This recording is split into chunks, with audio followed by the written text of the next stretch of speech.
पूर्व प्रसंग में वर्णन किए पुष्प वाटिका में श्री किशोरी जी चौकन्नी होकर के चारों तरफ देख रही हैं और मन में यह चिंता कर रही हैं कि राजकुमार जी कहाँ चले गए।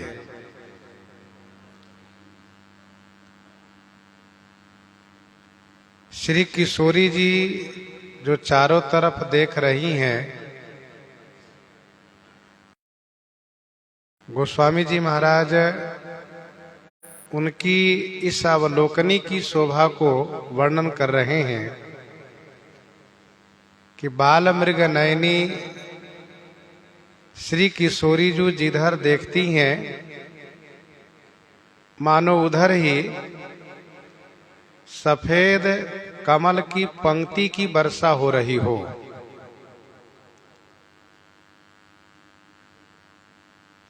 सभी सखियों की दृष्टि पड़ी श्री रघुनाथ जी पर, तो सखियों ने श्री किशोरी जी को दिखाया। यह दृश्य वैसा ही है जैसे कि माया में छुपे हुए ब्रह्म को जब श्रुतियां लखाती हैं, दिखाती हैं, तब उन ब्रह्म को देखा जाता है।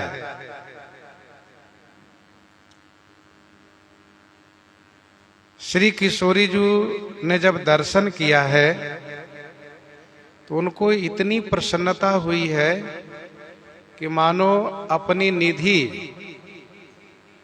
उनको मिल गई हो।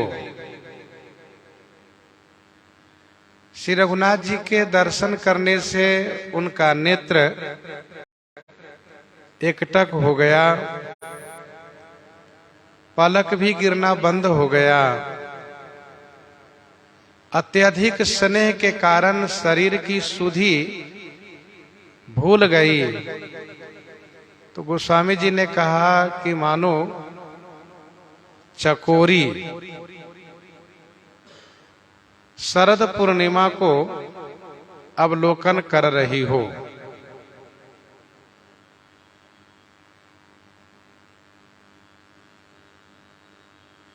चकोरी चंद्रमा की अनन्या है, वैसे ही श्री किशोरी जी श्री राघव की अनन्या हैं। लोचन मगरा मयूर आनी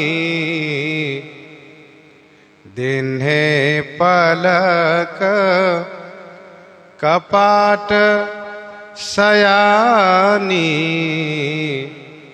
दिन्हे पलक कपाट सयानी।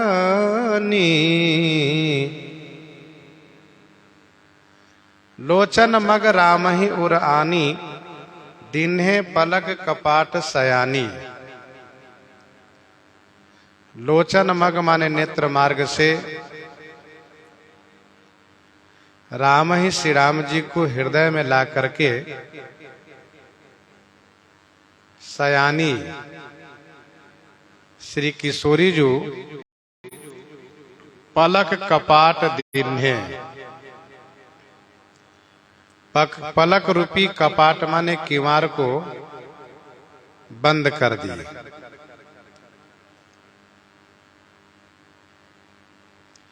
लोचन मग राम ही उर आनी, भगवान को भक्त लोग श्रवण मार्ग से हृदय में लाते हैं।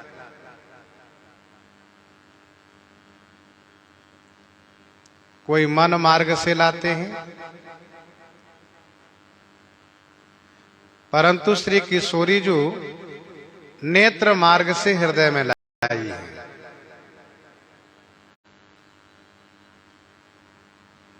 ऐसा इसलिए हुआ है कि जो सुनते हैं, देखते नहीं हैं, उन्हें देखने का सौभाग्य प्राप्त नहीं होता है, सुनते हैं, संतों से सुनते हैं। धर्म शास्त्रों में जैसा उनका वर्णन है उसको पढ़ करके मन में विचारते हैं, तो पढ़ करके सुन करके मन और श्रवण इंद्रिय से ब्रह्म को हृदय में लाते हैं।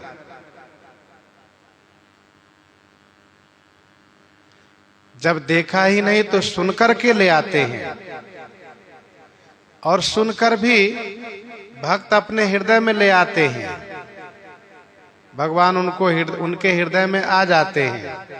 यहाँ पर तो श्री किशोरी जी ने प्रत्यक्ष दर्शन किया है, इसलिए नेत्र मार्ग से जिनको देख करके हृदयांगम किया जाता है उनको नेत्र मार्ग से ही हृदय में लाया जाता है। तो किशोरी जी उनको हृदय में ले आई। श्री राम जी अतिशय सुकोमल हैं। इनकी कोमलता को देख करके इनको हृदय में लाने का मार्ग नेत्र के सिवा और कोई कोमल मार्ग दिखाई भी नहीं दिया, इसलिए नेत्र मार्ग से हृदय में ले आई। पूर्व में हम लोगों ने एक चौपाई सुनी है कि जहां बिलो के मृग सावक नयनी, जनु तहां बारिश कमल सित श्रेणी।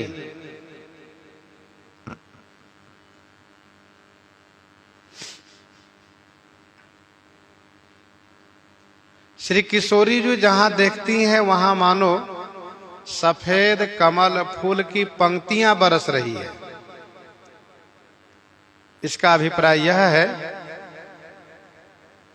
कि कमल फूल की पांवरी देती हुई, कमल फूल की पांवरी देती हुई श्री किशोरी जी नेत्र मार्ग से हृदयांगम की हैं।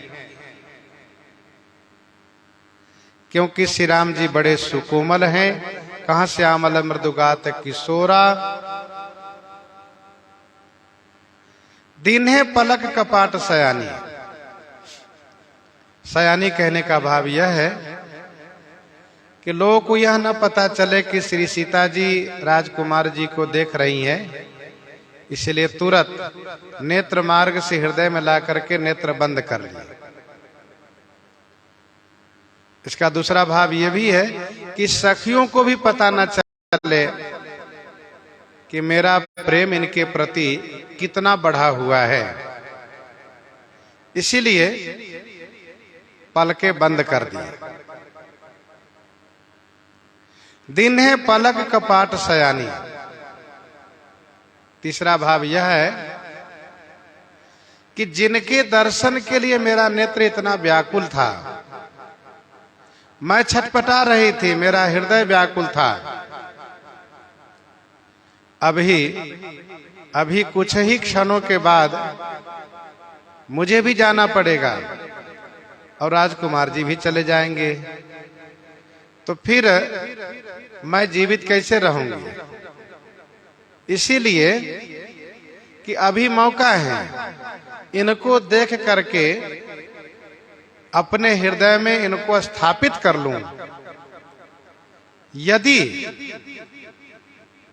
हृदय में स्थापित करने के पूर्व कोई अंग बाकी रह गया हो देखने में, तो फिर नेत्र खोल करके मैं देख लूंगी और इनको हृदय में स्थापित कर लूंगी। दिन है पलक कपाट सयानी। नेत्र बंद करने का मतलब यह होता है कि हम ठाकुर जी की छवि को हृदयांगम कर लिए हैं, हृदय में विराजित करा लिए हैं, फिर नेत्र बंद किए हैं। ऐसा नहीं कि जैसा कि आजकल लोग भगवान के सामने होते ही नेत्र बंद कर लेते हैं। उनसे पूछो नेत्र क्यों बंद कर लिए थे, तो वे यही कहते हैं कि हम ध्यान कर रहे हैं। अरे भाई साहब, ध्यान तो बाद में भी कर लीजिएगा, अभी दर्शन कर लीजिए। जो नेत्र हमेशा सांसारिक प्रपंचों में डूबा रहता है, जो संसार की रंगीली दुनिया को देखने में लगा रहता है, भला वह भगवान के सामने तुरंत ही कैसे ध्यान में केंद्रित हो जाएगा? ऐसा नहीं होगा।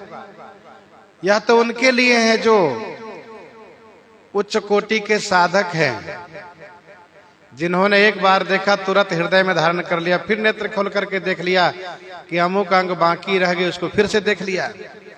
लेकिन एकदम से मंदिर में जाते नेत्र बंद कर लिए, हाथ जोड़ लिए और फिर चल दिए, वापस हो दिए, तो ठीक से दर्शन भी नहीं कर पाया। तो तुरंत नेत्र बंद नहीं करना चाहिए। वैसे भी सामने नेत्र बंद करना औचित्य नहीं है। अभी जो यहाँ का दृश्य है वह दृश्य यह है कि लता के आड़ में श्री राम जी हैं। लता के आड़ में लता ओट तब सखी न लखाए, लता की आड़ में है। वहां से श्री किशोरी जी दर्शन करके छवि को हृदय में स्थापित कर रही हैं, श्री राम जी को हृदय में स्थापित कर रही हैं। ऐसा नहीं है कि बिल्कुल सामने श्री राम जी खड़े हों और श्री किशोरी जी नेत्र बंद कर ली हो, सो नहीं। हाँ, इतना जरूर हुआ है कि श्री किशोरी जी का नेत्र बंद था, तब श्री राम जी सामने आए हैं। ऐसा हुआ है यहाँ पर। तो प्रस्तुत प्रसंग में जो चौपाई है कि लोचन मग राम ही उर आने दिन है, पलक कपाट सयानी, पलके बंद कर ली हैं, नेत्र बंद कर ली हैं। सखियों ने श्री किशोरी जी के प्रेम को जान लिया है। जो इस प्रकार से अंतरंग जो सखियां हैं, भला उनसे इनका प्रेम कैसे छुप सकता है? गोस्वामी जी कहते हैं, जब सिए सखिन प्रेम बस जानी, जब सिए सखिन प्रेम बस जानी, कही न सकहीं कछु मन सकुचानी, कही न सकहीं कछु मन सकुचानी। जब सखिन है सिए प्रेम बस जाने, जब सखियों ने श्री सीता जी को प्रेम बस जाना कि श्री सीता जी प्रेम के अभिभूत हैं, प्रेम के वशीभूत हैं, तो कहीं न सकहीं कछु मन सकुचानी, कुछ कह नहीं पा रही हैं, मन में बड़ा संकोच हुआ।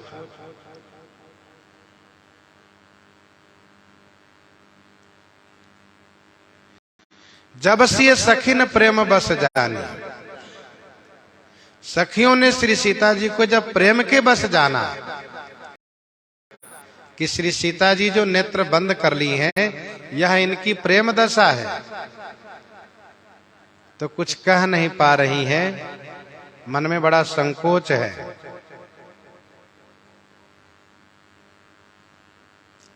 अर्थात कहना चाहती हैं कि आप दर्शन कीजिए,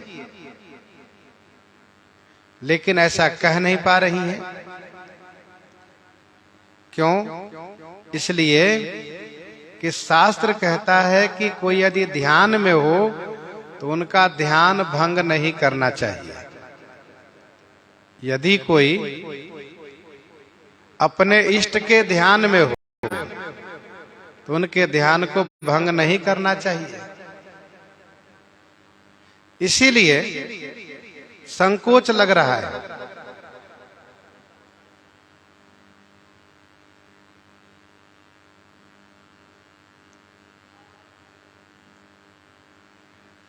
दूसरी बात यह है कि जब इस प्रकार से स्वामी और स्वामिनी जी का एकांतिक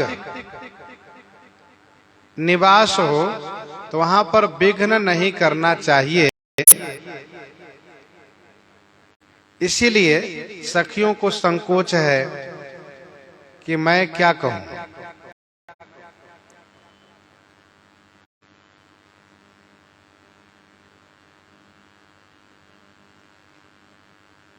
तीसरा भाव यह है कि यदि मैं कुछ कहती हूं, सखियां सोच रही हैं कि यदि हम कुछ कहती हैं तो मेरी स्वामिनी जी को संकोच होगा।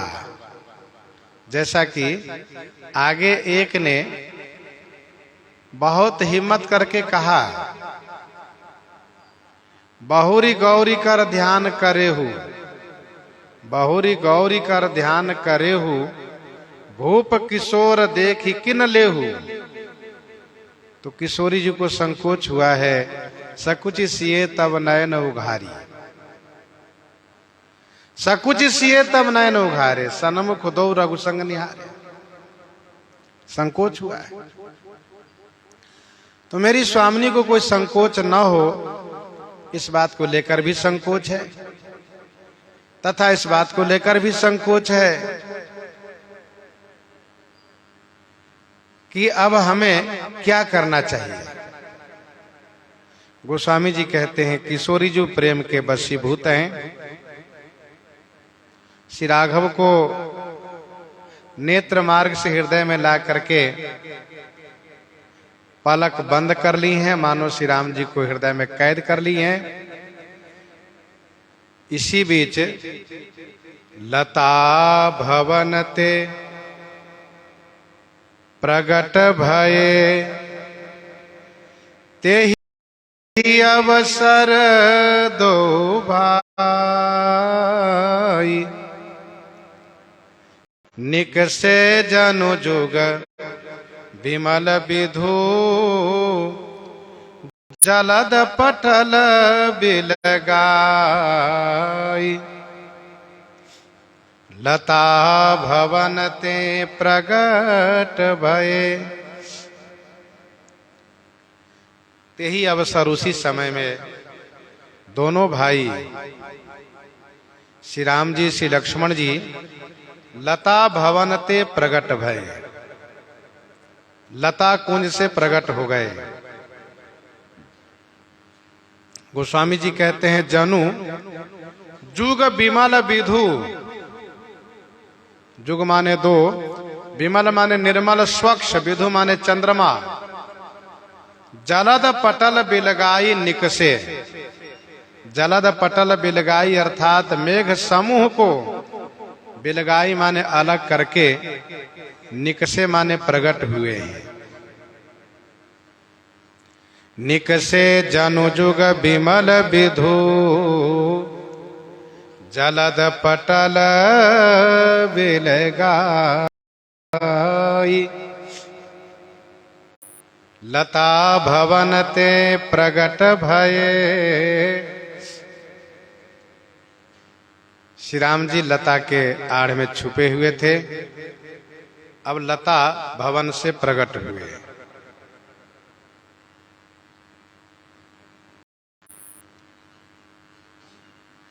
पहले गोस्वामी जी ने कहा लता ओट तब सखी न लखाए, अब कहते हैं लता भवन, अर्थात लता कुंज है, लताओं का ही महल है ये, वहां से प्रकट हुए।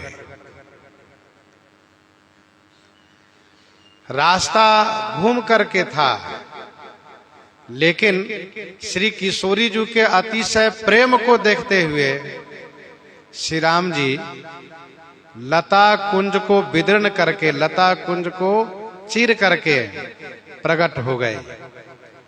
गोस्वामी जी ने कहा मानो दो चंद्रमा मेघ समूह को, पटल माने समूह, मेघ समूह को, मेघ आवरण को, पटल का अर्थ समूह भी होता है, पटल का अर्थ आवरण होता है, पर्दा।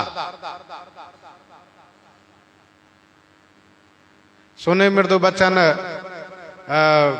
उघरे पटल परस उधर मति के, तो पटल का अर्थ आवरण पर्दा भी होता है।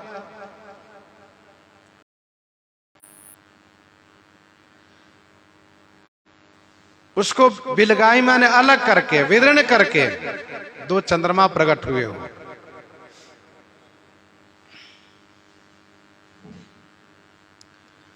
लता भवन ते प्रगट भय ते ही अवसर दो भाई।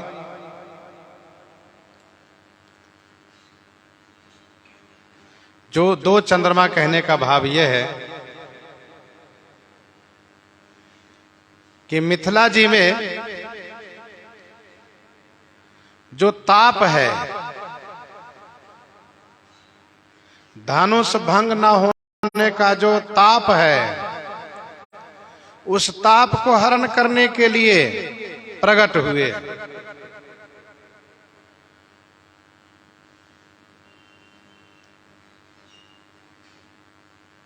श्री राम जी श्री लक्ष्मण जी दोनों भाई चंद्रमा के समान।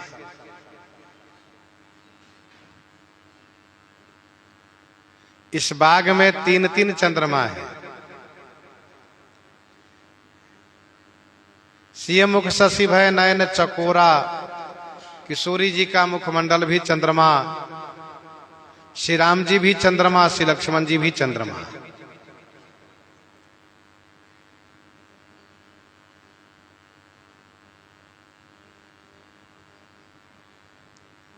प्रेम के कारण श्री राम जी प्रकट हुए।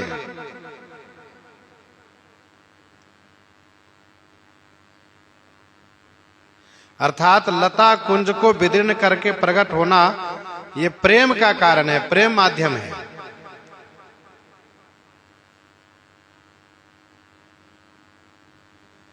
प्रेम ते प्रकट हो ही मैं जाना।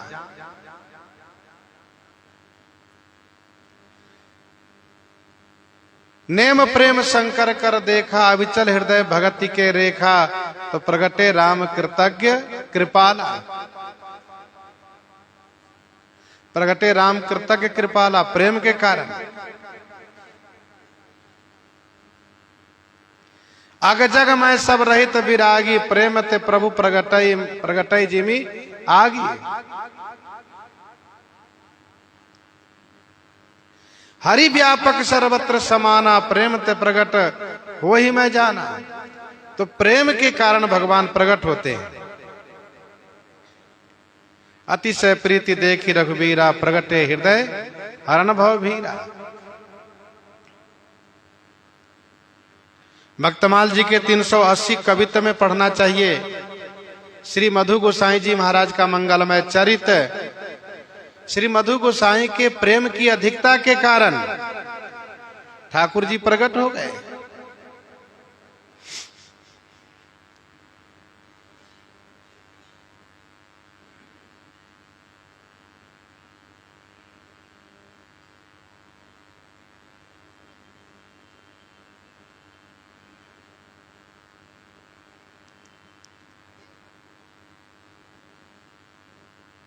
लता भवन ते प्रगट भय ते ही अवसर दो भाई। निक से जनु जुग विमल विधु, जलद पटल बिलगाई।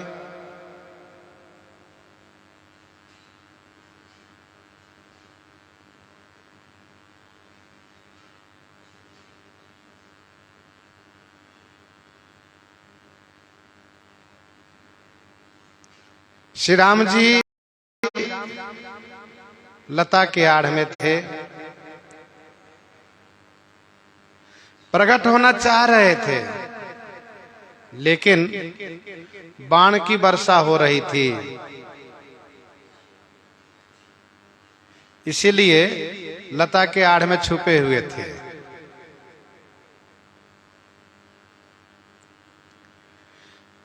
श्री किशोरी जी जिधर देख रही थी उधर मानो बाण की वर्षा हो रही थी। जहां बिलो के मृग सावक नयनी, जनु तहां बारिश कमल सित श्रेणी। जब किशोरी जी ने नेत्र बंद कर लिया, लोचन मग राम ही उरानी दिन है पलक कपाट सयानी, तो मानो बाण बरसना बंद हो गया। नेत्र जो बंद किया श्री किशोरी जी ने, मानो बाण बरसना बंद हो गया। तब श्री राम जी प्रकट हो गए।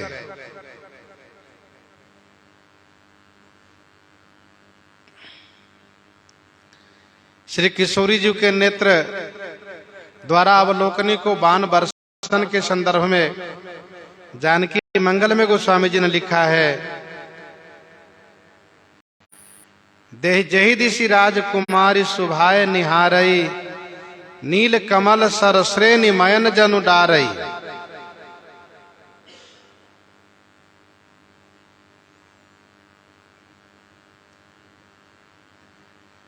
वैसे यहां पर प्रेम में श्री किशोरी जी की जीत होना, प्रेम में श्री किशोरी जी की जीत होना मानसकार ने वर्णन किया।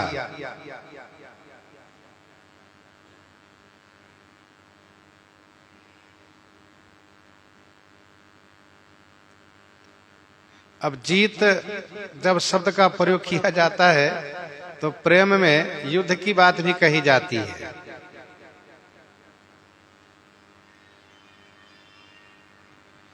श्री राम जी जब चारों तरफ देखते हैं, चहु दिशि चेतई पूछी मालीगन, तो चारों तरफ देखने का मतलब युद्ध क्षेत्र देखना माना जाता है। श्री किशोरी जी भी चारों तरफ देखती हैं, चितवती चकित चहु दिशि सीता, तो उनका भी युद्ध क्षेत्र देखना माना जाता है। युद्ध में बाजा भी बजता है, तो बाजे को लेकर के मानसकार ने कहा कि कंकन किंकिन नूपुर धुनि सुनी, कहत लखन सन राम हृदय गुनी, मानहु मदन दुंदुभि दिन्हि मनसा विश्व विजय कह किन्हि। डंका बजा।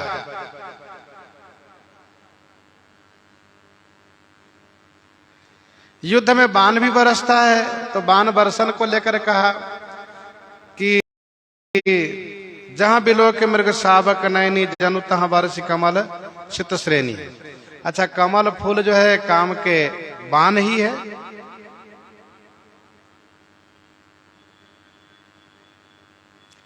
जब बाण बरसने लगा तो श्री राम जी भागे नहीं, बल्कि लता के आड़ में छुपे रह गए, क्योंकि बचने के लिए आड़ चाहिए। लता ओट तब सखी ने लखाए।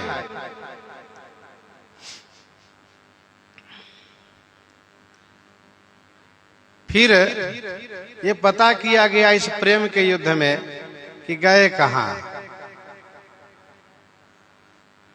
तो सहायक सैनिकों ने देखा कि लता के आड़ में छुपे हैं, तो पकड़ करके उनको कैद कर दिया गया। लोचन मग राम ही उरानी, देखा किसने, तो कहा सखियों ने देखा, जो श्री किशोरी जी के सहायक हैं। लोचन मग राम है उरानी, दिन है पलक कपाट सयानी।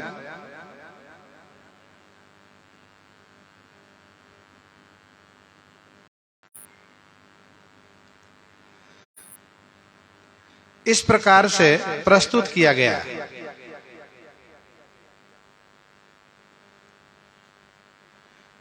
निकसे जनु जुग विमल विधु जलद पटल बिलगाई।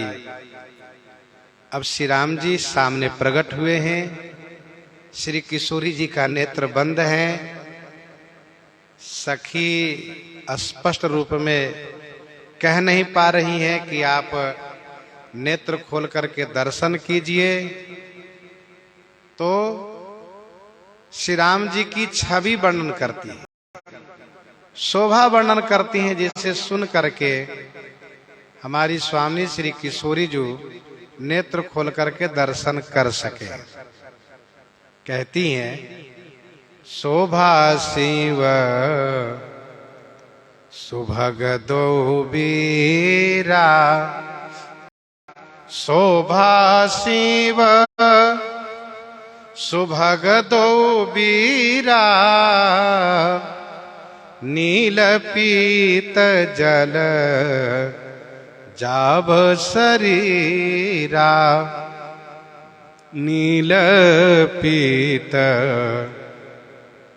जल जाभ शरीरा शोभा शिव सुभग दो बीरा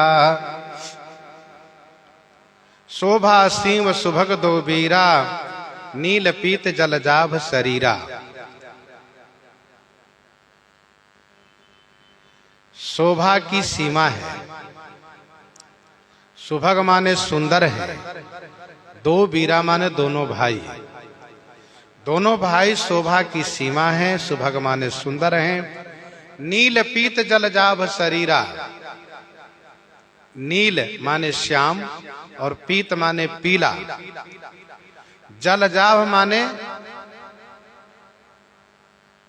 कमल की आभा के समान।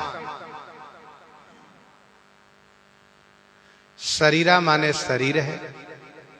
नील पीत जल जाभ जलज आभ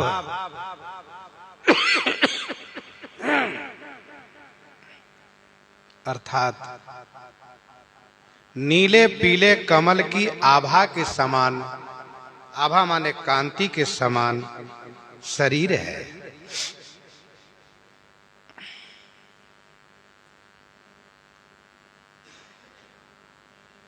दोनों भाई शोभा के सीमा है और सुंदर है। शोभा धाम राम अस नामा। श्री राम जी शोभा के धाम है। श्री लक्ष्मण जी शोभा के धाम है। अर्थात दोनों भाई शोभा की पराकाष्ठा है। नील कमल और पीले कमल की आभा माने जो कांति होती है, उस कांति के समान इन दोनों का शरीर है। नील कमल की आभा श्री राम जी के शरीर में और पीले कमल की आभा श्री लक्ष्मण जी के शरीर में दिखाई पड़ती है। मोर पंख सिर सोहत नीके गुच्छ बीच बीच कुसुम कली के गुच्छ बीच बीच कुसुम कली के। मोर पंख सिर सोहत नीके गुच्छ बीच बीच कुसुम कली के। सिर में मोर पंख नीके सोहत। सिर में मयूर के पंख नीके माने अच्छी तरह से सुशोभित हैं। गुच्छ बीच बीच कुसुम कली के। बीच बीच में कुसुम कली के गुच्छ। बीच बीच में फूल की कलियों के। बीच बीच में फूल की कलियों के गुच्छे लगे हुए हैं।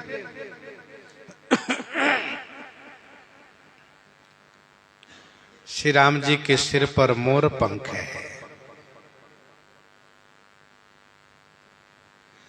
नगर दर्शन करने जब गए थे तब टोपी थी।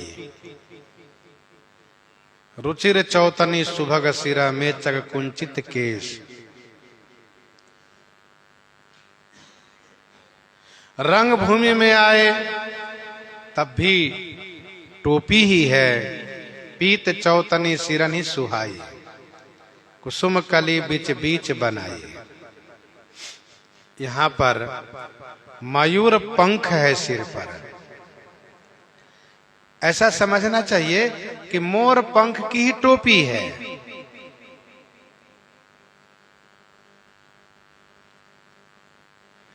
कुछ लोग ऐसा कहते हैं कि मोर पंख तो केवल भगवान श्री कृष्ण चंद्र जी धारण करते हैं। मोर पंख केवल भगवान श्री कृष्ण चंद्र जी धारण करते हैं। इसलिए श्री राम जी के सिर पर मोर पंख कहना उचित नहीं है। लेकिन प्रसन्न राघव नाटक में और गीतावली रामायण, गीतावली बालकांड 54 पद में यह बात स्पष्ट कही जा रही है कि श्री राम जी के सिर पर मयूर का पंख है। मोर पंख सिर सोहत नीके।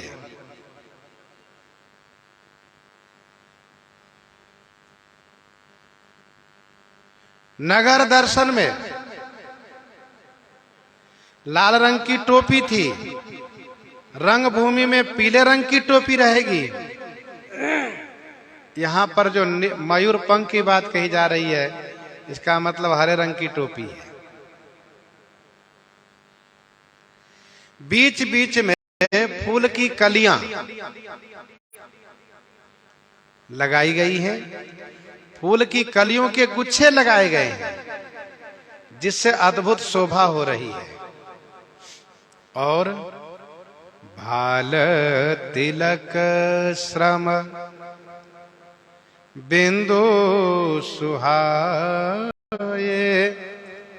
श्रवण सुभग भूषण छवि छाए।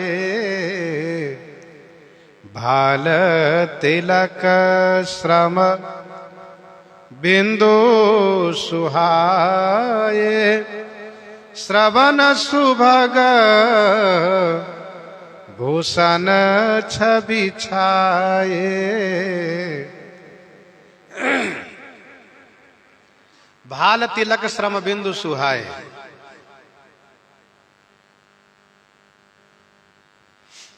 भाल पर तिलक है और श्रम बिंदु माने पसीने के बूंद है, जो सुहाए माने सुंदर लग रहे हैं।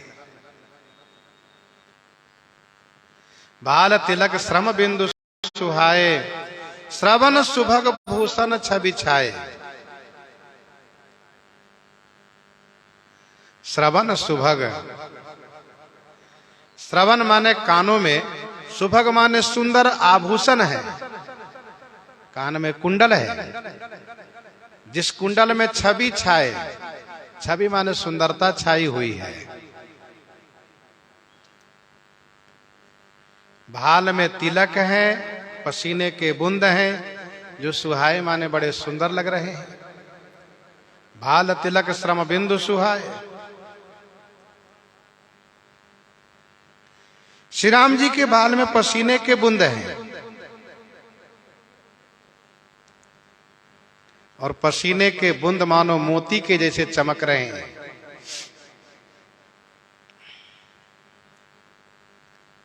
प्रश्न ये उठता है कि पसीने कैसे हो गए? अभी तो प्रातः काल का समय है, ऐसा भी नहीं कि गर्मी पड़ रही हो, सूर्य का तपन बढ़ गया हो, ऐसा भी नहीं है। क्योंकि कुवार के महीना है और ये भी चतुर्दशी तिथि है। अभी पूर्णिमा कल होना है, तो पसीने कैसे हो गए? बाग है, बाग में छाया है और फिर शरद ऋतु है, तो पसीने कैसे हो गए? इसका समाधान ये है कि श्री राम जी इतने सुकुमार हैं कि इनको फूल उतारने में पसीना हो गया है। अच्छा, श्री राम जी प्रेमी जनों के लिए बहुत ही सुकुमार हैं। कोमल कुसुम चाय, बहुत ज्यादा सुकुमार है। दूसरा कारण यह है कि थोड़ा सा श्रम करना पड़ा है। कैसे? कहा लता कुंज को जो चीरना पड़ा है। रास्ता बगल से था, लेकिन लता कुंज को दोनों हाथ से जो चीरा है श्री राम जी ने, इसीलिए श्रम हुआ है। तो श्रम से भाल पर पसीने के बूंद हैं। प्रेमी लोग कहते हैं कि प्रेम में ये पसीने के बूंद इनके भाल पर प्रकट हो गए। गोस्वामी जी कहते हैं श्रम बिंदु, पसीने की जो बिंदु बूंद है वो परिश्रम के कारण है, श्रम बूंद है। तो श्रम क्या हुआ है? तो लता भवनते प्रकट भय, लता कुंज को चीरने में श्रम हुआ है। और अभी आपने सुना भी कि फूल उतारने में भी श्रम हुआ है। इतने सुकुमार हैं।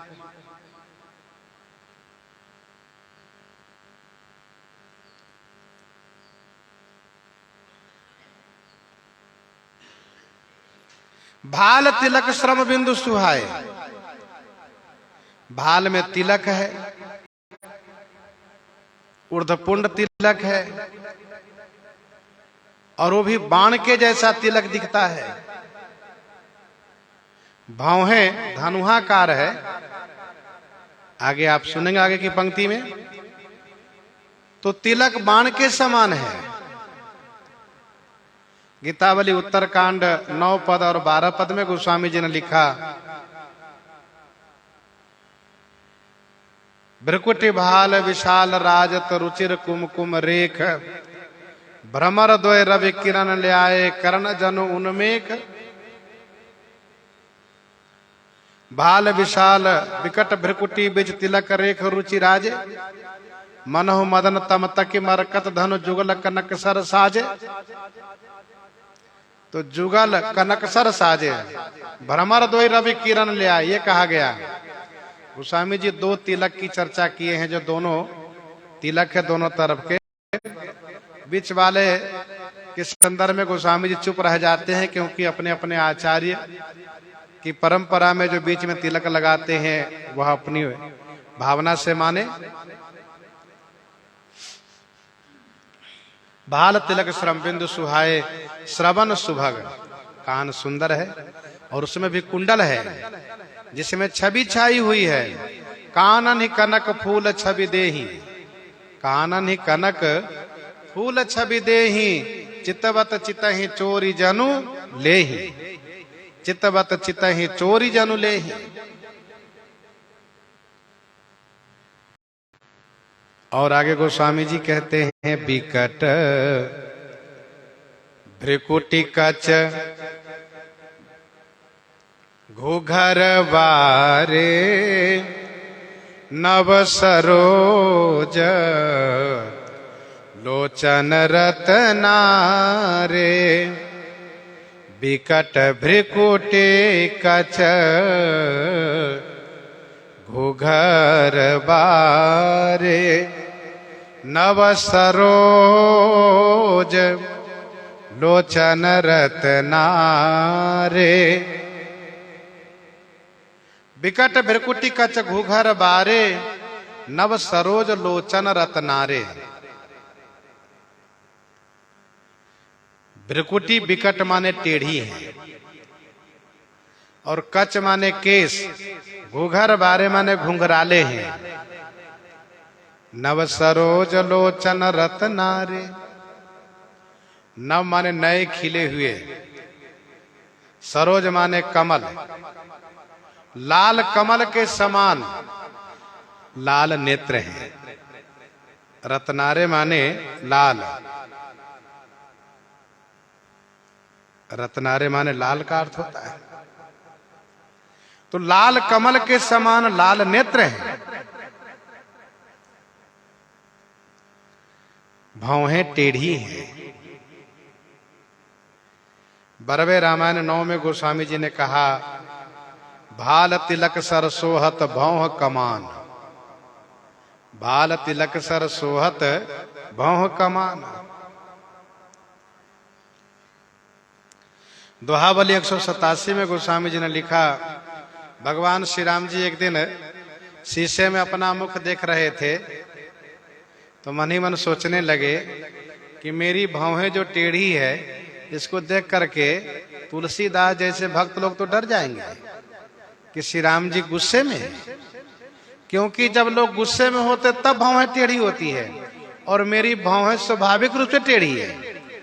मुकुर निरखी मुख राम भ्रू, मुकुर निरखी मुख राम भ्रू, गुणत गुण हृदय दोष, तुलसी से सठ सेवकनी, लखी जन परहि सरोस। तो भौहें टेढ़ी है। कच घूघर बारे, कच माने बाल, केस घुंघराले हैं। कुटिल केस जनु मधुप समाजा, कुटिल केस जनु मधुप समाजा, ऐसे घुंघराले हैं जैसे भंवरे के समूह एक जगह एकत्र हो और दिखाई दे, वैसे ही काले घुंघराले बाल हैं श्री राम जी के। नव सरोज लोचन रत्नारे, नए लाल, नए खिले हुए लाल कमल के समान लाल नेत्र हैं। लाल नेत्र का मतलब करुणापूर्ण नेत्र हैं। राजीव नयन धरे धनुषायक, भगत विपति भंजन सुखदायक है। तो करुणापूर्ण कृपापूर्ण नेत्र हैं। देखी राम सकल कपि सेना, चितई कृपा करि राजीव नयना। मैं देखूं खलबल दलहि, बोले राजीव नयन। तो राजीव नयन मतलब लाल कमल के समान नेत्र वाले। जो कमल के पंखुड़ियों में लालिमा होती है, वैसे श्री राम जी के नेत्र में चारों तरफ से लालिमा है, करुणापूर्ण है उनका नेत्र। और सखी कह रही हैं, चारू चिबुक, चारू चिबुक नासिका कपोला, चारू चिबुक नासिका कपोला, हास विलास लेत मन मोला, हास विलास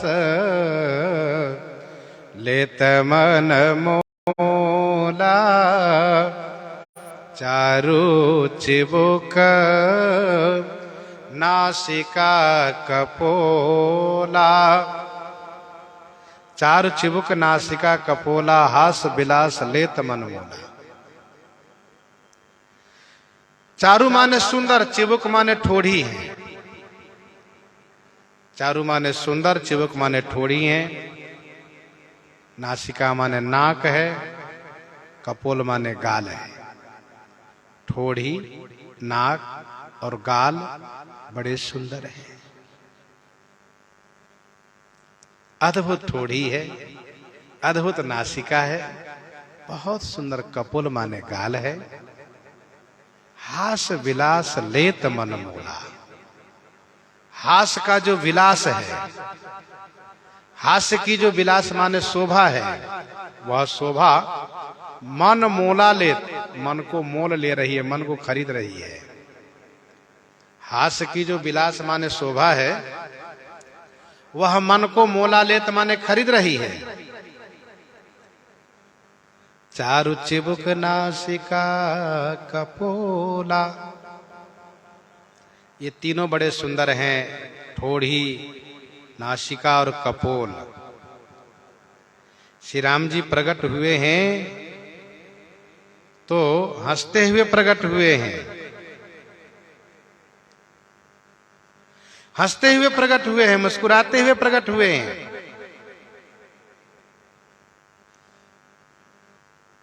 इसीलिए सखी कह रही हैं, अरे सखी इनकी हंसी तो देखो, हंसी तो मन को मोल ले रही है, खरीद रही है हंसी इनकी।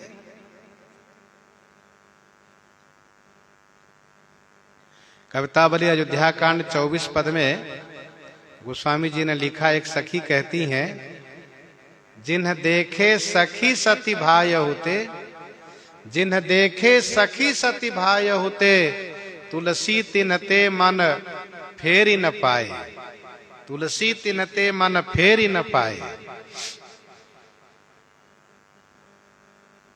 हास विलास लेत मन मूला, मुख छवि कही न जाई मोहि पाही। जो बिलो की बहू काम लजाही, जो बिलो की बहू काम लजाही। मुख छवि कही न जाई मोहि पाही। मुख की जो अद्भुत छवि है वह मोहि पाही ना कही जाए। सखी, मुख की जो छवि है वह मुझसे कही नहीं जा सकती। जो बिलो की बहु काम लजाही, जिस मुख को देख करके बहुत से कामदेव लज्जित होते हैं। जो बिलो की बहु काम लजाही, लज्जित हो जाते हैं। गीतावली उत्तरकांड 9 पद में गोस्वामी जी ने कहा, सखी रघुवीर मुख छवि देखो।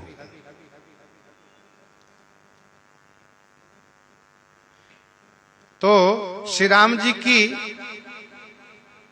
जो छवि है,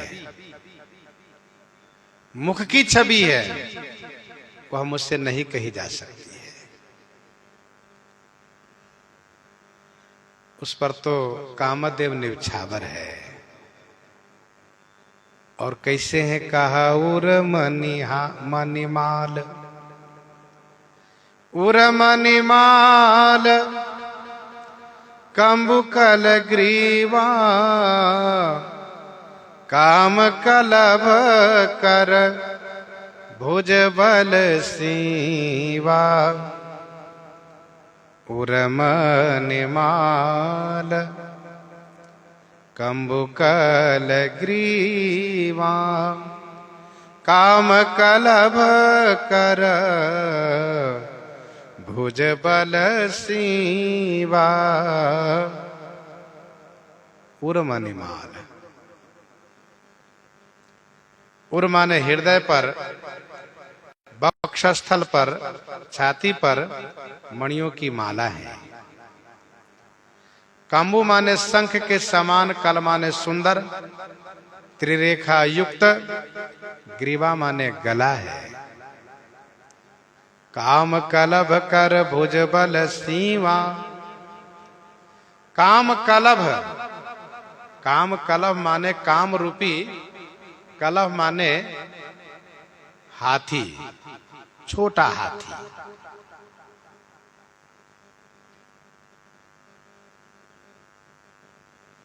काम ही हाथी का बच्चा बन जाए। तो काम रूपी कला माने हाथी के, कर माने सूंड, सूंड के जैसा, भुजबल सीमा। काम रूपी बच्चे हाथी के सूंड के समान भुजा है, जिसमें बल सीमा, बल की सीमा है, असीम अनंत बल है।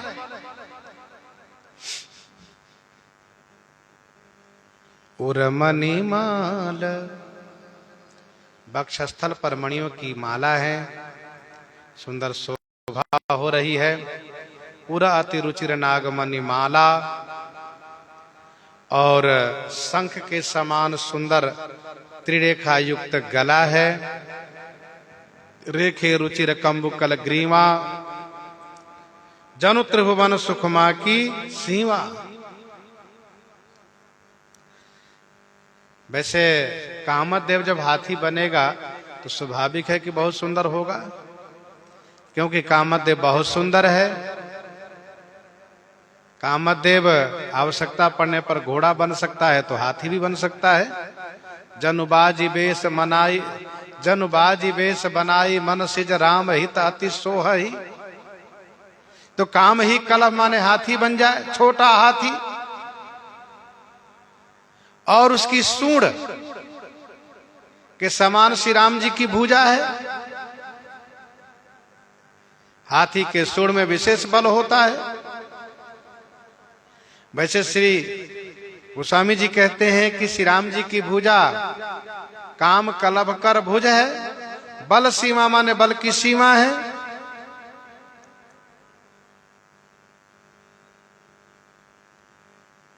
बल की सीमा तो ऐसी है कि गोस्वामी जी आगे प्रसंग में कहेंगे कि शंकर चाप जहाज, शंकर चाप जहाज सागर रघुबर बाहुबल, बूढ़ सकल समाज चढ़ा जो प्रथम ही मोह बस। बूढ़ सकल समाज चढ़ा जो प्रथम ही मोह बस। गीतावली उत्तरकांड 13 पद में पढ़ना चाहिए। गोस्वामी जी कहते हैं सुमिरत श्री रघुबीर की बाहें, होत सुगम भव उदधि अगमति, को उतरत को लांघत था है। तो भुजबल सीमा है।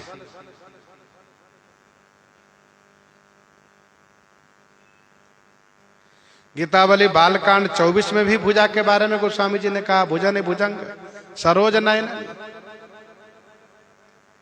बदन विधु जित्यो लरनी। तो काम कलब कर भुजबल सीमा।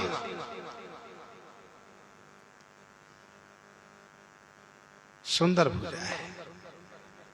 सखी कहती हैं कि बल की सीमा है इनकी भुजा। सुमन समेत बाम कर दोना, सांवर कुंवर सखी सुठिलोना, सांवर कुंवर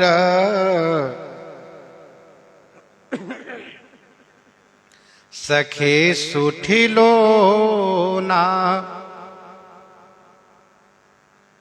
सुमन समेत माने फूल के सहित, बाम कर माने बाई भुजा में, दोना माने वह दोना है जिसमें फूल श्री राम जी तोड़ करके रखे हैं।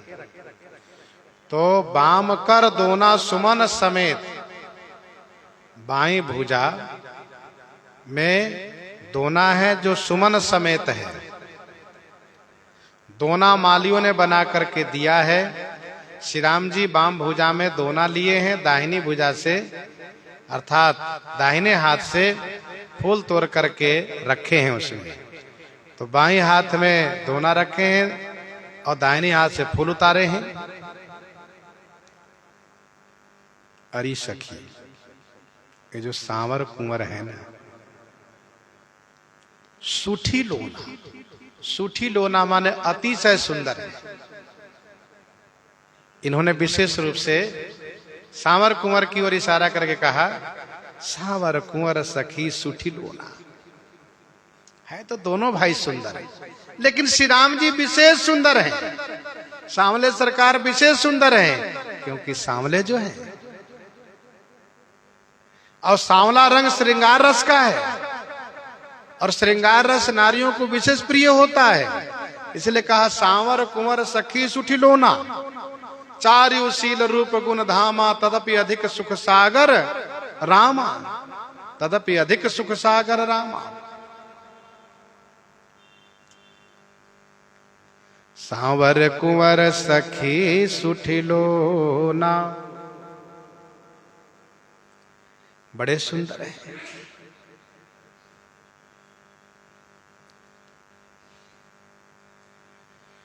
तो सुमन समेत बाम कर दोना, श्री राम जी हाथ में फूल के दोना लिए हुए हैं। गीतावली में गोस्वामी जी ने लिखा है बालकांड 59 पद में, भोर फूल बीनी बे को गए फूलबाई है। फूल लेने पहुंचे हैं पुष्पवाटिका में। तो पुष्प युक्त श्री राम जी का हाथ है। सांवर कुंवर सखी सुठिलोना, के हरि कटपट पीत धर, के हरि कटिपट पीत धर, सुख मासील निधान। देखी भानुकुल भूषण ही बिसरा सखिन अपान। बिसरा सखिन अपान। के हरि कटिपट पीत धर सुखमासील निधान। के हरि माने सिंह के समान उनकी कटी है, सिंह के समान उनकी कटी है। जिस कटी में पट पीत धरा, पट पीत माने पीतांबर धारण किए हुए हैं। सुखमा शील निधान, सुखमा माने परम शोभा और शील के निधान हैं। गोस्वामी जी कहते हैं कि वर्णन कर रही थी इसलिए कि श्री किशोरी जो नेत्र खोल करके दर्शन करें, इसलिए वर्णन कर रही थी कि श्री किशोरी जी सुन करके नेत्र खोलें, लेकिन वर्णन करते हुए स्वयं प्रेम में डूब गई। यह है श्री राम जी की छवि, श्री राम जी का स्वरूप। वर्णन करने वाला प्रेम को प्राप्त होता है। देखे भानुकुल भूषण ही, भानुकुल के भूषण श्री राम जी को देख करके सखी अपने आप को भुला गई। बिसरा सखी न पान, सब अपने आप में खो गई। तब एक सयानी सखी धैर्य धारण करके श्री सीता जी को हाथ पकड़ करके समाधि से जगाने का प्रयास कर रही है। सो प्रसंग आगे श्रवण करेंगे। यहीं पर हृदयांगम करते हुए आइए श्रवण करते हैं श्री भक्तमाल जी से।